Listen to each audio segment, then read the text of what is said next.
ஆமா ஆமா, அந்த மாத்திரை தானே இந்த வாங்கிட்டு வந்து மெடிக்கல்ல தான் நிக்கேன், வாங்கிட்டு வரேன்.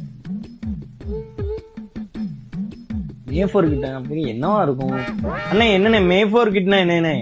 4ஆம் தேதி ரிசல்ட் வருதுல, ரிசல்ட் பார்க்கறதுக்கு தேவையான சேஃப்டி கிட்ல என்னெல்லாம் இருக்கும்னா, ஒரு பிபி அப்பரேட்டஸ் இருக்கும். அதாவது உங்க தலைவரோட ஓட்டு கம்மியாகும் போது உங்க பிபி அதிகமாகும். பிபி செக் பண்ணிக்கோங்க. நீங்க யார் ஜெயிக்க மாட்டான்னு நினைக்கிறீங்களோ அவன் முன்னோக்கி போகும்போது உங்க பல்ஸ் பின்னோக்கி போகும். ஸோ பல்ஸ் செக் பண்ணிக்கோங்க.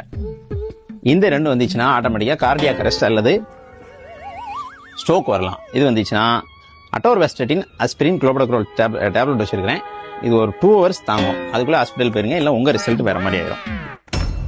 உங்களுக்கு பிடிச்ச விஐபி யாராவது தோக்குற மாதிரி இருந்துச்சுன்னா பதட்டத்தில் உங்களுக்கு ஃபீவர் வரும். ஃபீவர் வரும்போது ஃபீவர் செக் பண்ணிக்கோங்க. இந்த பதட்டம் இன்னும் அதிகமாச்சுன்னா என்ன ஆகும்னா வீசிங் வந்துடும். ஸோ அஸ்தலை நீங்களர் போட்டு 2 பஃப் டப் டப் டப்னு அடிச்சுக்கோங்க. ஃபீவருக்கு தேவைன்னா இதுலேயே டோலர் 650 டேப்லெட்டும் இருக்கும்.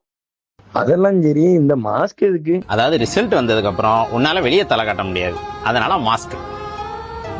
தம்பி ஒன்னே ஒன்று மறந்துட்டேன், ரிசல்ட்டை பார்த்து வயிற்றுச்சலா இருந்துச்சுன்னா நீங்க தானே அது? ஆ, ஆ, ஆ. சரி சரி சரி. என்ஜாய் ஒரு டே 4000 ரூபா கொடுங்க.